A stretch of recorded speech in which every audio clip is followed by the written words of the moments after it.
welcome back to Sport Downunder. In this week's session, we'll be talking about AFL, NRL, Women's Rugby World Cup, Western Force, New Sport of the Week, Bledisloe Cup, AFL Championships, and... today is 234 days until the Commonwealth Games. Woo! Gold Coast, so we're getting excited. under a year, just over 100 days. We're getting there, slowly. So okay. So let's kick things off with AFL. First match, we had Western Bulldogs v GWS. GWS won 105 to 57. They deserved this win, but Toby Green went for this mark, and he kicked the Dogs player in the face, and now he's been reported, and he could be facing his third suspension of the year, which would not be good for him. No. We also had Brisbane Lions v Gold Coast Suns. Gold Coast won that game. We had Essendon v Adelaide Crows, 80 to 123. It was a good game. Tom Lynch was playing really well that game. He did some excellent things. And Rory Atkins scored from outside the 50. That was good. That's always good to see. St Kilda v Melbourne, 72 to 96. Hawthorn v North Melbourne, 116 to 89. Woohoo! Which is Claudia's happy about. Port Adelaide v Collingwood, 98 to 71. That was a pretty good win for them. Then we had Sydney Swans v Fremantle Dockers. That was a good game. What a flogging. Buddy Franklin played amazingly. He just kept scoring goals right, left, centre. Oh, it was good. Isaac Heaney played pretty darn well. And how close do you get to Isaac Heaney? At the end of the game, I was probably like solid 2 meters away from him. I could almost touch him. I nearly gave him a high five, but I missed. Sam Reid, wow, he's good. He's amazing. I love him, but his kicking is never accurate. He can mark any ball really, but he just cannot kick straight. It'll either go behind or out on the full. Behind is better than out on the full. Nick Newman got injured in the third quarter. Not really sure how, but it didn't look very good. He was limping off. I'm pretty sure he hyperextended his knee, which is painful. And Fremantle, they played pretty well, but just not good enough for the Swans. Geelong versus Richmond, 80 to 66. Yeah, that game, halfway through, you could see their coach, and it was just like Geelong's coach was like, nah, we've lost this, but nah. Yeah, they won. It was Richmond were not happy, I'll tell you that. Richmond did start well. They scored the first goal. Dangerfield was back for Geelong after his 1 week suspension for a foul tackle. And Richmond just didn't play as well as Geelong in that game. We had West Coast Eagles v Carlton, 100 to 83. Carlton's Mark Murphy scored the first goal for them. First goal from the pocket, which was a good goal. But then they just couldn't hold on to that lead. Josh Kennedy, West Coast Eagles, he played so well. He got 6 goals and 3 behinds. 39 points all up. Like, that's the same amount of points that Fremantle scored in their whole game, which is pretty funny. They played really well. And that's it for AFL. Now on to Bledisloe Cup. Yeah, so next weekend on Saturday night. So 8 o'clock at Allianz. So we've got a really, really young squad. Checkers picked quite a young squad.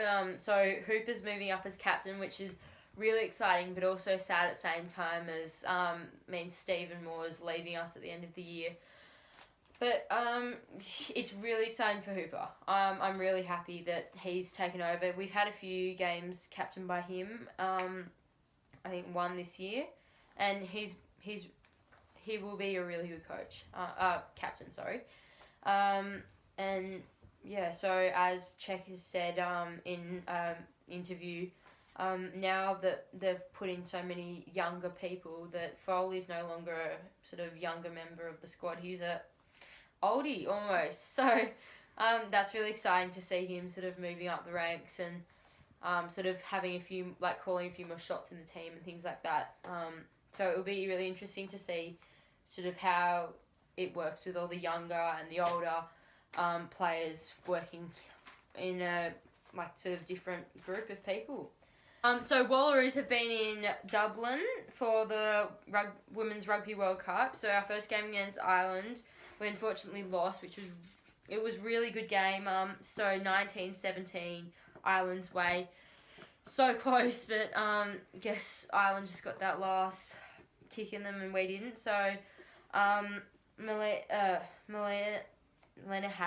Murphy scored the opening try. So she was one of the sevens players that won gold in Rio, and her speed really showed in this game.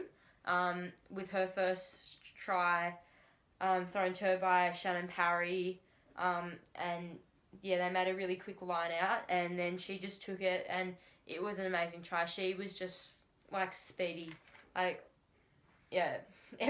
everything about her was in form, and she had a really good game. So Shannon Parry has been a really good captain so far.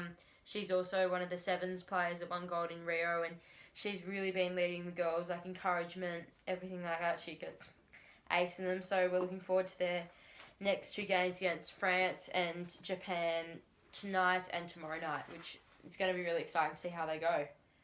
NRL, let's go. Round 23 for NRL. First up, we had Rabbitohs v Cowboys. Rabbitohs 28, Cowboys 14. Next up, we had Parramatta v Newcastle Knights. A surprising win for Newcastle Knights, 10-29. Brisbane Broncos v Cronulla Sharks, 32-10. St George v Titans, 42-16. Melbourne Storm v Roosters, 16-13. That was a pretty close game. Penrith Panthers v North Queensland, 24-16. Warriors vs Canberra Raiders, 16-36. Good win for Canberra. West Tigers v Manly. This was a surprising win for the West Tigers. Yeah, maybe you're happy. Very happy. In the final minutes, 30-26. In the 79th minute, Tigers scored the winning try, and in the 80th minute, they converted their try. I'm really happy for them. Tigers. They deserved it finally. Yeah. So this week, I think last 2 weeks, so we've had the Athletics World Championships. Yep. Australia, we could do better. We've done better. So we've got one medal, and that medal happens to be gold, so no one's complaining. Our Golden Girl, Sally Pearson, has won back her title. 100-metre second hurdles. time. That race was really good. If you haven't seen the replays, I suggest watching it. Pretty close She was looking in good form, coming back from injury. And how many times has she won that title? Is this the second? Second time. So we'll be hoping big things for her for Commonwealth Games. Looking forward to seeing her. Yeah, so she's an ambassador, is she? Yeah, ambassador, so everyone's going to be looking out for her. And this week, unfortunately, the Western Force has got axed out of the Super Rugby by the ARU, which is really sad for just Australian rugby in general and whatever. So it was either Melbourne Rebels or Western Force. Western Force did have a really good season. They had a very strong season, looking strong all season. They finished at the top of the ladder. for Australia. So after 12 seasons, their licence has been discontinued for financial reasons. They're not giving up though. They might be going to the Supreme Court of New South Wales, but the thing is they need to jump through a lot of hoops to get to that. The ARU needs to approve that because the ARU owns Western Force and blah blah blah blah blah and so on, and it's just going to be a struggle. And I don't know if they're ever going to be back on the field, which is really sad because there's everyone there is losing their jobs. The players are losing their jobs. The coaching staff, every physios, the doctors, everything down to the water boys, all losing their jobs. And I also think it's going to really kind of affect union in Western Australia because it's kind of what drives it in sort of New South Wales. We have the Waratahs to drive us. We have the Wallabies going around at the moment. We've had a lot of open training sessions and signings, and that's sort of what's keeping the sort of union, the appeal to union going is all these open trainings and things like that. So now sort of the Western Force is gone. There's sort of no union in Western Australia, which is really sad. But I think it's really good that Wallabies are playing one of their games. I think it's against Argentina in Western Australia, which will draw some really good attention to union over in things. So we're hoping they'll get back on the field, but at this stage, they're very slim chance. So it's just sad because all the players and things like that are losing their jobs, and they've worked hard to get where they are. 12 seasons. So yeah, it's a bit sad, but yeah. Well, and maybe. The new sport of the week is underwater hockey. Well, we have ice hockey, we have grass hockey, we have why not chuck underwater hockey in there? In the mix, never too many hockeys. Next we'll be having space hockey. Pretty much it's played half the pool. There's 6 players on each team. They're all wearing scuba diving flippers. So you usually have to be pretty strong swimming. It's good to know how to snorkel or scuba dive. So they're all wearing snorkeling flippers, scuba diving flippers, with snorkeling masks, water polo hats to protect their ears and heads and whatever. And they have a stick about yay long. Yeah, it's not very big. It's like one of the ones you buy at a sign, not to play with. And then it's more ice hockey in the perspective that it has a puck, not a ball. So the puck's made out of lead, so it will stay on the floor of the pool. Then there's these little, the goals are just little, things you chuck on the bottom of the pool. So it's non-contact sport, and we're actually doing pretty well in it, believe it or not. Good. So the men's underwater hockey team, in 2011 won gold at the championships, and the women's came second in world championships, and they were held in, can't remember, Portugal maybe.